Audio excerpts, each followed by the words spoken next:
Ønsker du at bruge latexballoner til din fest og få det til at se sådan her ud, så er det virkelig vigtigt, at du bruger high float. High float er en væske, som du fylder i latexballonen, inden du fylder helium i. Det gør, at den kan svæve cirka 4-6 dage, måske længere. Hvis ikke du bruger high float, kan ballonen svæve 6-8 timer.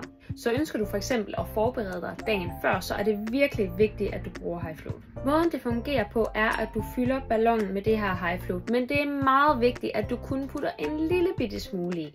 Så du skal ikke trykke pumpen her i bunden.